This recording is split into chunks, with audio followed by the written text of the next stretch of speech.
요절 심화 묵상 7번째 시간입니다. 자, 오늘은 자연계시라는 제목으로 시편 19편 1절부터 4절까지 내용을 살펴보고자 합니다. 시편 19편 1절부터 4절까지를 먼저 읽고 문제를 나누어 보도록 하겠습니다.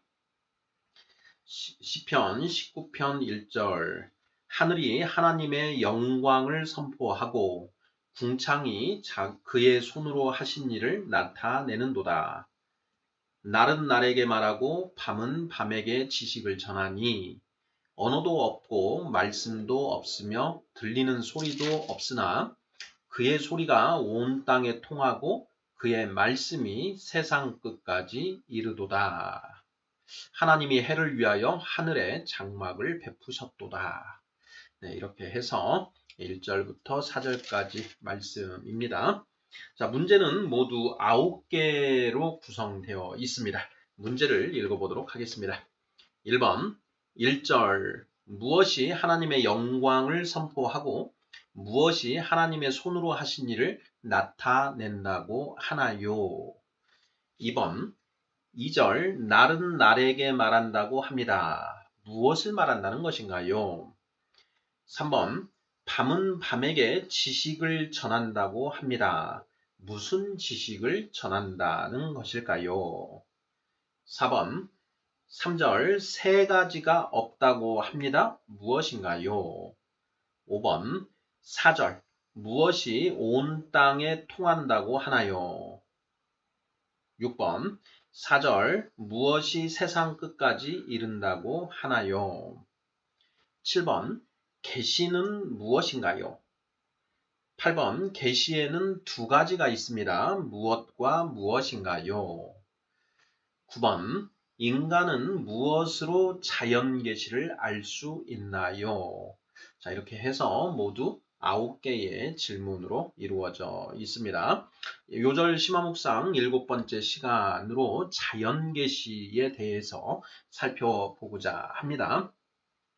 다음 시간에는 이제 특별 계시에 대해서 살펴볼 생각인데요. 바로 이 시편 19편 다윗의 시인데요. 이 다윗의 시의 1절부터 6절까지는 자연 계시에 대해서 그리고 7절부터 14절까지는 특별 계시에 대해서 이제 기록이 되어 있습니다. 그래서 이 시편 19편은 우리로 하여금 하나님의 계시, 자연 계시와 특별 계시를 이제 대비해서 이해할 수 있는 아주 좋은 그런 시가 아닌가 이런 생각을 해보는데요. 자, 오늘은 먼저 자연 계시에 대해서 살펴보도록 하겠습니다. 자, 1번부터 문제를 보면서 답을 찾아가면서 심화 묵상을 진행해 보도록 하겠습니다. 1번입니다. 1절 무엇이 하나님의 영광을 선포하고 무엇이 하나님의 손으로 하신 일을 나타낸다고 하나요? 라는 질문입니다. 자, 1절을 읽어보겠습니다. 하늘이 하나님의 영광을 선포하고 궁창이 그의 손으로 하신 일을 나타내는도다. 이렇게 되어 있습니다. 자, 무엇이 하나님의 영광을 선포하는가? 하늘이라고 되어 있죠. 자, 그리고 무엇이 그의 손으로 하신 일을 낸다고 되어 있나요? 궁창이라고 되어 있습니다. 자, 정답은 하늘과 궁창이라고 답을 하면 되는데요. 자, 여기에서 하늘은 무엇이고 궁창은 무엇인가 하는 것도 우리가 생각을 해볼 필요가 있습니다. 자, 하늘은 무엇이고 궁창은 무엇인가? 하늘과 궁창이 같은 것인가? 아니면 다른 것인가? 같은 것이라고 한다면 왜 하늘이라고 하고 궁창이라고 표현을 한 것인가? 뭐 이런 질문들 우리가 해볼 수가 있습니다. 우리가 창세기 1장 1절을 보면 태초에 하나님이 천지를 창조하시니라 이렇게 되어 있는데요.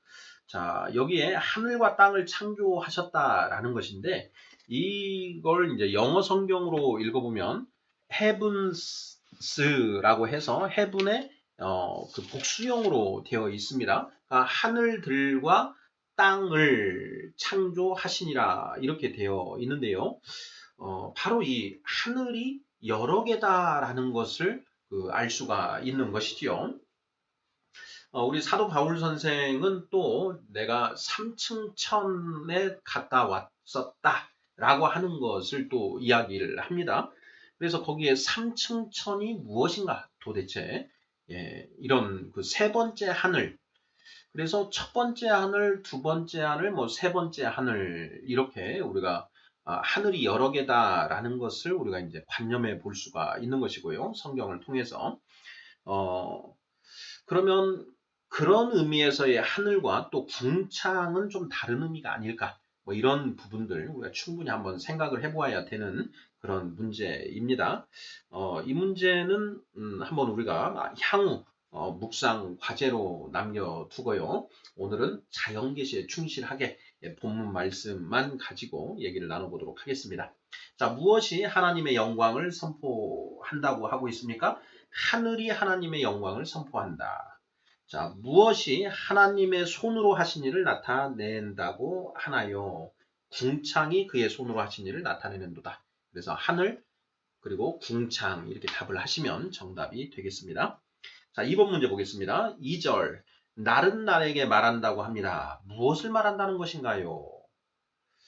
3번 밤은 밤에게 지식을 전한다고 합니다. 무슨 지식을 전한다는 것일까요? 자, 2절을 읽어보겠습니다. 날은 날에게 말하고 밤은 밤에게 지식을 전하니 이렇게 되어 있죠. 자, 날은 날에게 말한다. 도대체 무엇을 말하는가 하는 그 목적어가 빠져 있습니다. 자, 밤은 밤에게 지식을 전한다 이렇게 되어 있죠. 여기에는 이제 지식을이라고 하는 목적어는 들어가 있습니다. 그런데 이 지식의 내용이 도대체 무엇일까? 무엇에 관한 지식일까 하는 그 내용, 구체적인 내용은 쓰여져 있지 않습니다. 자, 그래서 여기에서 우리가 의문을 가져볼 수 있는 것이죠. 자, 날은 날에게 말한다고 합니다. 무엇을 말한다는 것인가요? 밤은 밤에게 지식을 전한다고 합니다. 어떤 지식, 무슨 지식을 전한다는 것일까요? 하는 질문을 던져볼 수가 있는 것이죠.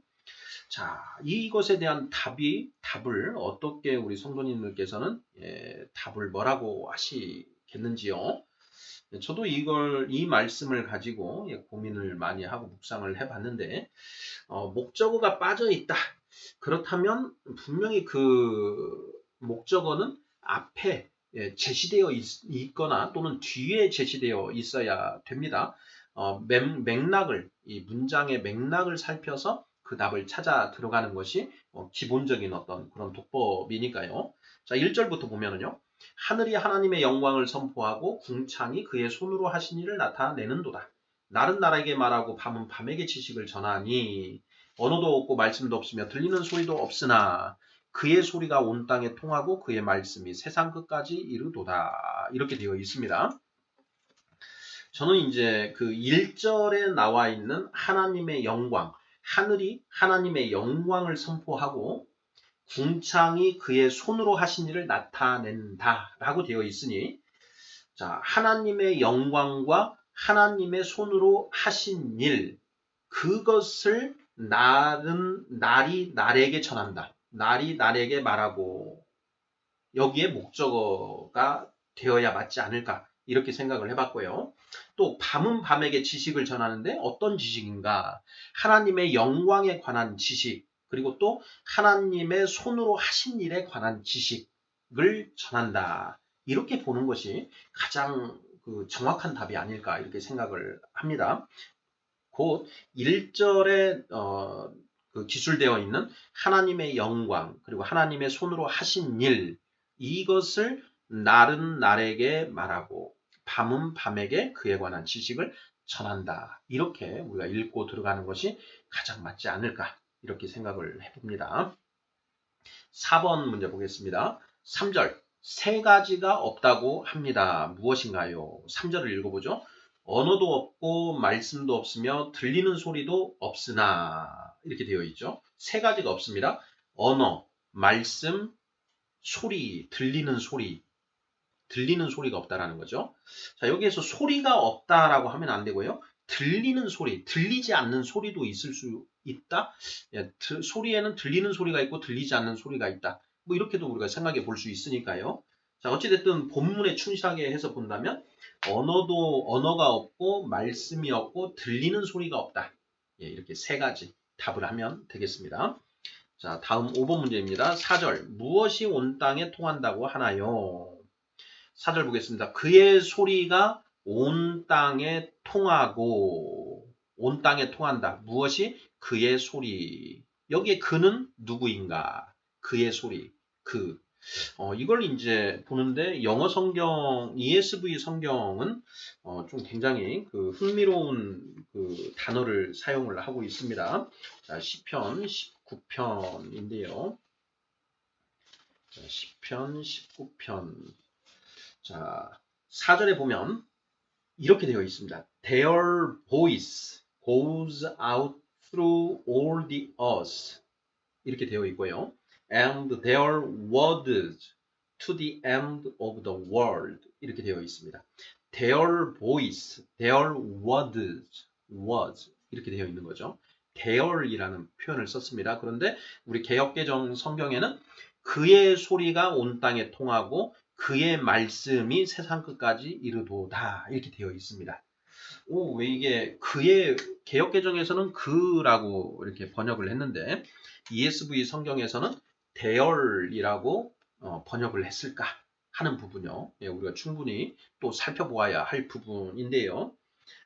저는 여기에 그의 소리, 그의 말씀, 여기에 그는 당연히 하나님을 가리킨다라는 그런 생각이 들고요. ESV에서 대열이라고 표현한 것은 성부, 성자, 성령 하나님, 삼위의 하나님의 그 인격을 표현해서 대열이라고 이렇게 표현을 한 것으로 이렇게 그 생각을 해보고 있습니다. 헬라어 성경에는 어떻게 이제 그 쓰고 있는지도 이제 한번 살펴볼 필요가 있는 대목인 것 같습니다. 다음 문제 보겠습니다. 자, 5번 문제. 무엇이 온 땅에 통한다고 하나요? 그의 소리, 그의 소리. 자, ESV 성경으로는 their voice 이렇게 되어 있는 것이고요. 자, 그 다음 6번 문제. 무엇이 세상 끝까지 이른다고 하나요? 4절 읽어보면 그의 소리가 온 땅에 통하고 그의 말씀이 세상 끝까지 이르도다 이렇게 되어 있습니다. 그래서 정답은 그의 말씀이죠. 그의 말씀. 그의 말씀이 세상 끝까지 이르도다. 그의 소리가 온 땅에 통하고 그의 소리, 그의 말씀 이것은 같은 것인가 다른 것인가 라는 부분도 우리가 한번 생각해 볼 필요가 있습니다. their voice, their words. 예, voice와 words가 같은 것인지 다른 것인지 그것도 우리가 생각해 볼 필요가 있을 것 같습니다. 자, 다음 7번 문제 보도록 하겠습니다. 계시는 무엇인가요? 계시. 자, 오늘 자연계시라는 제목으로 살펴보고 있는데요. 자, 여기서 계시라는 게 도대체 무엇인가? 계시. 우리는 이제 한문으로 되어 있는 그 단어인데요. 자, 열 개자에 보일 시자로 되어 있습니다. 그래서 계시라고 하는 것은 뭔가 이렇게 닫혀져 있는 것을 열어서 보여주는 것이다 라는 의미죠. 열어서 보여줌. 자, 이 계시에 대해서 국어사전을 한번 찾아봤습니다. 국어사전을 찾아봤더니 기본적인 의미는 계시의 기본적인 의미는 깨우쳐 보여줌이라고 되어 있습니다. 깨우쳐 보여주는 것을 계시라고 한다. 계시. 그러니까 단순히 열어서 보여준다. 10개자의 보일시. 그래서 한문으로 보면 열어서 보여준다라는 것인데 국어사전에는 깨우쳐 보여준다. 이렇게 되어 있거든요. 그래서 연다라는 것이 이렇게 깨닫게 해준다라는 어떤 그런 개념으로 이해를 하고 있는 것 같습니다. 자, 또 국어사전에 종교적인 개념으로 사용할 때는 이렇게 되어 있습니다. 사람의 지혜로는 알 수 없는 진리를 신이 깨우쳐 알게 함을 계시다. 이렇게 정의를 하고 있습니다. 다시요. 사람의 지혜로는 알 수 없는 진리를 신이 깨우쳐 알게 함. 이런 것입니다. 자, 그래서 정확한 의미가 여기도 깨우친다라는 그런 개념이 들어가 있는 것이죠. 자, 우리는 성령을 받은 성도들입니다. 자, 성령이 우리 안에 이제 주어져 있는데요. 그 성령, 우리 안에 들어오신 그 성령 하나님이 하시는 일이 무엇인가? 바로 우리로 하여금 하나님 말씀을 온전히 깨닫게 해주신다라는 것이죠. 어떻게 깨닫게 해주시는가? 성령님의 조명이라는 이런 표현을 우리가 쓰죠. 성령님의 조명하심, 성령님이 이 불을 하나님 말씀에 불을 비춰주셔서 그 말씀의 영적 의미를 우리로 하여금 깨닫게 보게 하여 주신다. 그러니까 영적인 의미가 말씀에 감춰져 있는 영적인 의미가 덮여서 보이지 않는데 그 말씀의 영적인 의미를 드러나게 열어서 보여주신다라는 그런 의미가 바로 일루미네이션, 조명하심이라고 하는 그 의미로 우리가 이해를 하면 거의 맞을 것 같습니다. 자, 7번 문제. 계시는 무엇인가요? 계시가 무슨 뜻인가? 10개자 보일시자를 써서 열어서 보여준다는 의미인데, 자, 사전에는 깨우쳐 보여준다라는 것이 기본 의미로 되어 있고, 종교적인 의미로는 사람의 지혜로는 알 수 없는 진리를 신이 깨우쳐 알게 하는 것을 계시라고 한다. 이렇게 되어 있다라는 것입니다. 자, 계시의 의미를 정확하게 우리가 알 필요가 있겠습니다. 다음 문제입니다. 8번. 계시에는 두 가지가 있습니다. 무엇과 무엇인가요? 계시에는 두 가지가 있다. 오늘 요절 심화 묵상의 제목은 자연계시이고요. 다음 시간에 우리가 다루고자 하는 주제는 특별계시입니다.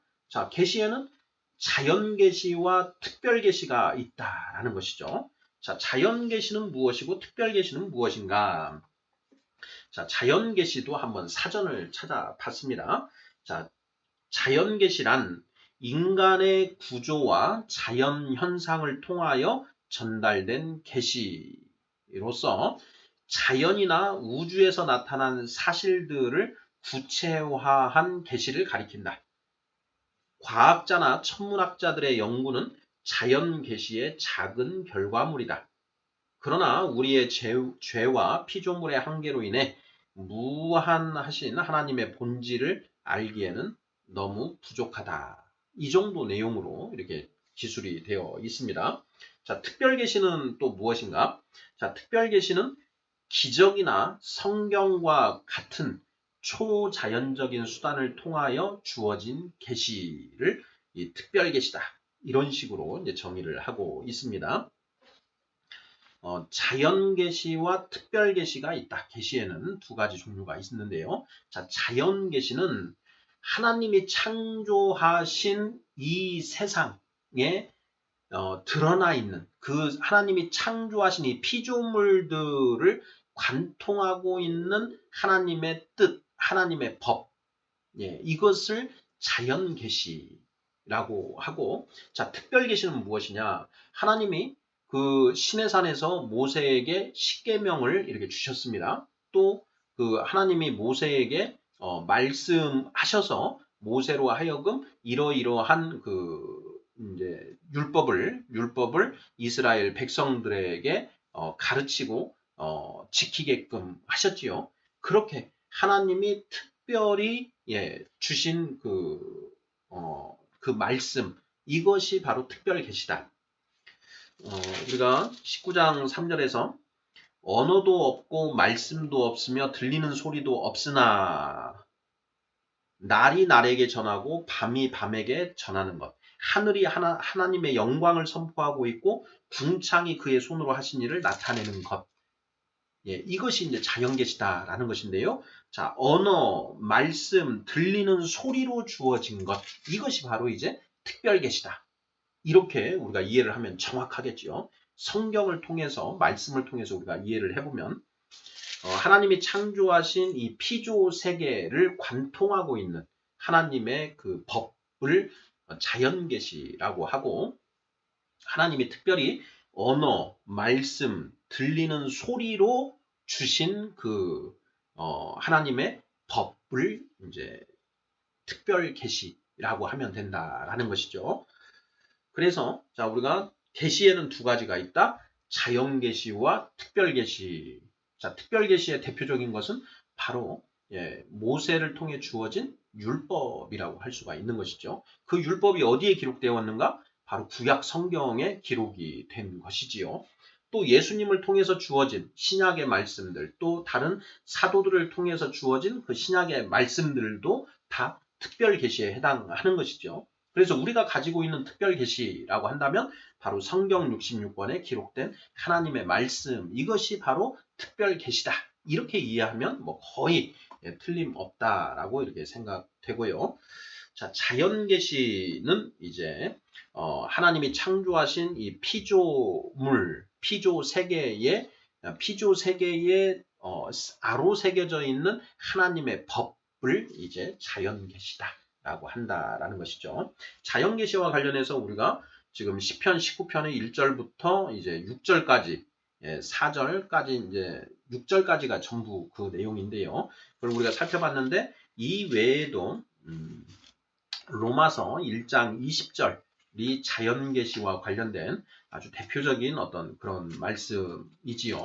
로마서 1장 20절을 한번 찾아서 읽어보도록 하겠습니다. 로마서 1장 20절. 창세로부터 그의 보이지 아니하는 것들, 곧 그의 영원하신 능력과 신성이 그가 만드신 만물에 분명히 보여 알려졌나니 그러므로 그들이 핑계하지 못할지니라 이렇게 되어 있습니다. 창세로부터 그의 보이지 아니하는 것들, 그는 하나님이시죠. 하나님의 보이지 아니하는 것들, 곧 그의 하나님의 영원하신 능력과 신성이 그가 만드신 만물에 분명히 보여 알려졌다. 여기에 만물에는 우리 인간도 들어가는 것입니다. 인간을 포함해서 하나님이 첫째 날부터 여섯째 날까지 창조하신 그 모든 것들 속에 하나님의 능력과 신성이 분명히 보여 알려져 있다라는 것이죠. 그러므로 그들이 핑계하지 못한다라는 것이죠. 바로 이 로마서 1장 20절 말씀이 그 자연 계시에 대한 대표적인 또 말씀으로 주어져 있는 것이죠. 여기에 보면 그의 영원하신 능력과 신성이라고 되어 있는데요. 자, 시편 19편 1절. 하늘이 하나님의 영광을 선포하고 궁창이 그의 손으로 하신 일을 나타내는도다. 하나님의 영광과 하나님의 손으로 하신 일, 이것이 그의 영원하신 능력과 신성이라는 말과 상통하는 그런 말이다라는 것이죠. 예. 자, 8번 문제. 계시에는 두 가지가 있습니다. 무엇과 무엇인가요? 자연 계시와 특별 계시. 자연 계시는 천지 만물, 우리 인간을 포함한 천지 만물에 아로새겨진 하나님의 법을 자연 계시다라고 하고, 특별 계시는 하나님이 언어와 그리고 이 말씀과 이 소리로 주신 언어와 말씀과 소리로 주신 이 성경 66권에 그 기록된 말씀이 바로 특별 계시다. 이렇게 이해를 하면 맞을 것 같습니다. 자, 마지막 9번입니다. 인간은 무엇으로 자연 계시를 알 수 있나요? 무엇으로 자연 계시를 알 수 있는가? 인간은 무엇으로 자연 계시를 알 수 있나요? 하는 질문입니다. 천지 만물에 하나님이 창조하신 이 천지 만물에 하나님의 능력과 신성이 분명히 보여 알려져 있다. 그런데 그것을 우리 인간이 이제 그것을 알아야 되지요. 자, 그런데 방금 우리가 읽은 로마서 1장 20절을 보면 그러므로 그들이 핑계하지 못할지니라. 21절을 보면요. 하나님을 알되 하나님을 영화롭게도 아니하며 감사하지도 아니하고 오히려 그 생각이 허망하여지며 미련한 마음이 어두워졌나니 스스로 지혜 있다 하나 어리석게 되어 썩어지지 아니하는 하나님의 영광을 썩어질 사람과 새와 짐승과 기어다니는 동물 모양의 우상으로 바꾸었느니라. 하나님이 창조하신 이 천지 만물에 하나님의 능력과 신성이 분명히 알려져 있음에도 불구하고 우리 타락한 인간들은 그 하나님의 능력과 신성을 제대로 인식하지 못한다라는 것입니다. 자, 그런데 우리에게, 인간에게 그 천지 만물에 새겨진 하나님의 법, 즉 자연 계시를 알 수 있는 능력이 없다라고 한다면, 아예 없다라고 한다면 그것을 우리에게 책망할 수가 없다라는 것이죠.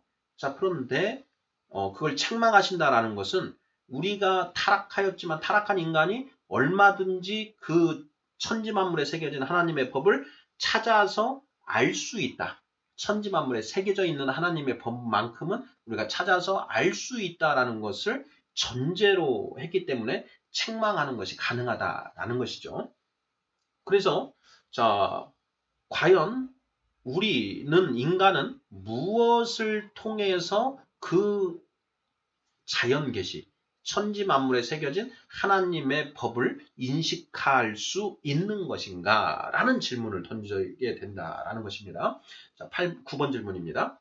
인간은 무엇으로 자연 계시를 알 수 있나요? 하는 질문입니다. 자, 답은 무엇으로 하면 될까요? 답은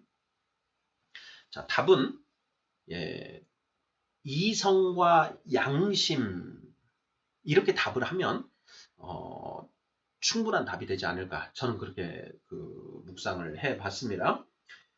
우리 인간은 누구든지 이 이성이라는 걸 가지고 있고요. 또한 양심이라는 것을 가지고 있습니다.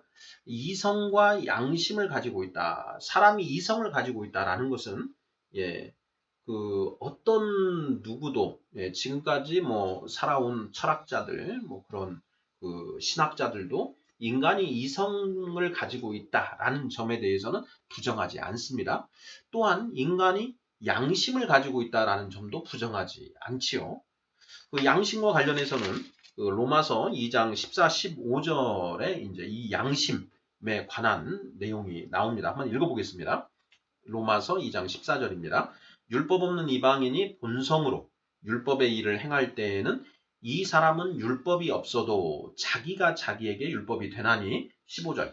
이런 이들은 그 양심이 증거가 되어 그 생각들이 서로 혹은 고발하며 혹은 변명하여 그 마음에 새긴 율법의 행위를 나타내느니라. 이렇게 되어 있습니다. 마음에 새긴 율법이라는 표현도 우리가 깊이 또 생각해 봐야 되는 그런 표현인데요. 오늘 살펴보고자 하는 것은 양심입니다. 양심. 양심 없는 사람은 없다. 우리가 양심에 털났다, 양심이 나쁘다, 양심이 좋다, 이런 이제 표현들 많이 다양하게 쓰고 있는데요. 어찌되었건 인간에게는 양심이라는 게 있다라는 것입니다. 그래서 인간에게는 이성이 있고 양심이 있다. 그 이성과 양심으로 우리가 천지 만물에 새겨진 하나님의 법을 인식하고 판단할 수 있다. 옳고 그름을 판단할 수 있다. 양심을 흔히 우리 마음 속에 있는 재판관이다. 이렇게도 이제 표현을 합니다.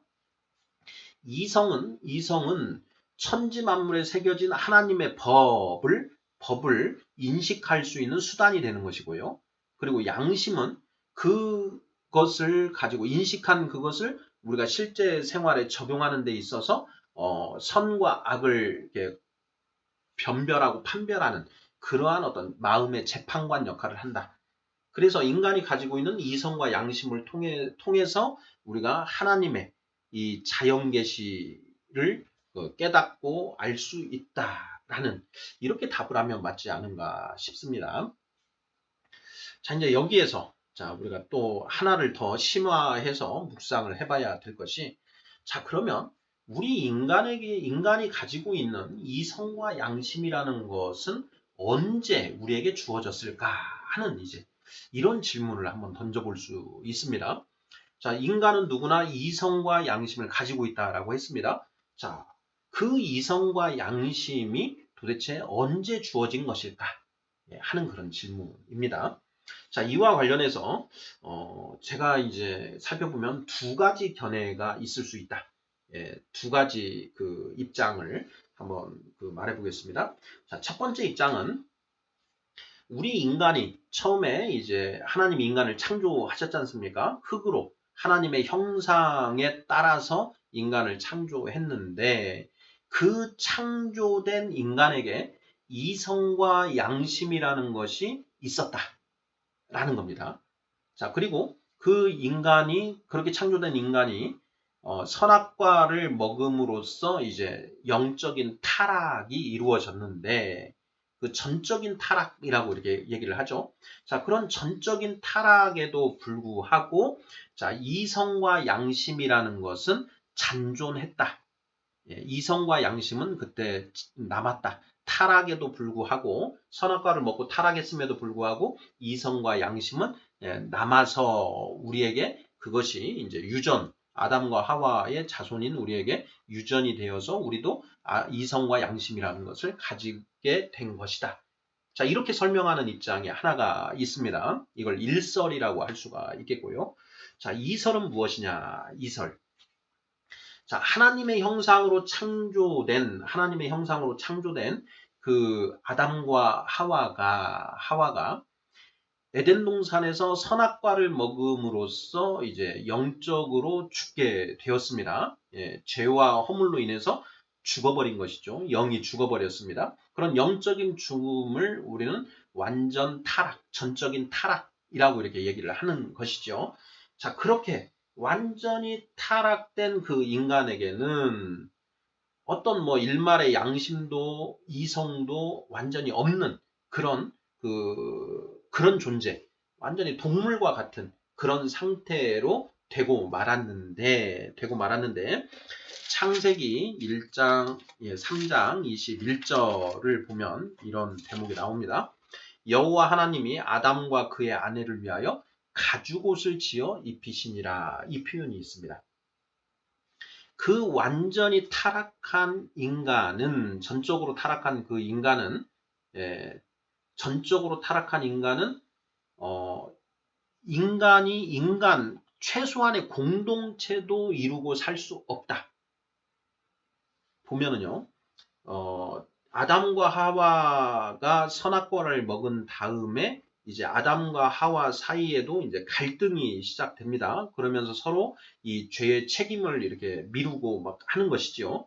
그래서 완전히 전적으로 타락한 선악과를 먹고 타락해버린 그 남자와 여자는 어떻게 보면 같이 부부로서 살아갈 수 있는 그것까지 깨져버리는 그런 상태이다.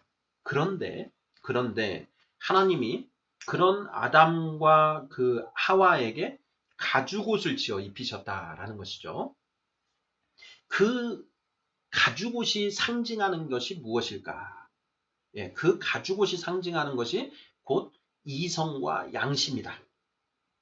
그래서 이 가죽옷을 지어 입히셨는데 그 가죽옷이 바로 이성과 양심. 그래서 타락 이후에 하나님이 우리 인간에게 주신 첫 번째 선물이 곧 이성과 양심이다. 이렇게 보는 견해.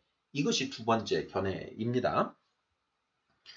뭐 1번 견해이든 2번 견해이든 우리 인간에게 타락한 이후의 인간에게 이성과 양심이 존재한다라는 그 사실에는 변함이 없습니다. 자, 변함이 없는데 다만 그 과정에서 이성과 양심이 언제 인간에게 주어졌는가와 관련해서 이 가죽옷을 이해하는 그 입장에서 좀 차이가 있는 것이지요. 예. 자, 이 두 가지 입장 중에 어느 입장을 우리가 취할 것인가 하는 이제 그런 이제 결론을 어떻게 취할 것인가 하는 부분이 우리가 좀 심화 묵상으로 해볼 그런 문제가 아닐까 이런 생각이 듭니다. 가지고 성경의 옷에 관한 얘기들이 많이 나옵니다. 너는 어찌하여 예복을 입고 오지 않았느냐? 자, 예수 그리스도로 옷 입으라. 예수 그리스도로 옷 입으라. 흰 옷을 입고 흰 두루마기를 주시다. 이런 표현들이 있는 것이죠. 흰 옷. 너희는 흰 옷을 사서 입고 이런 얘기도 나오죠. 요한계시록에.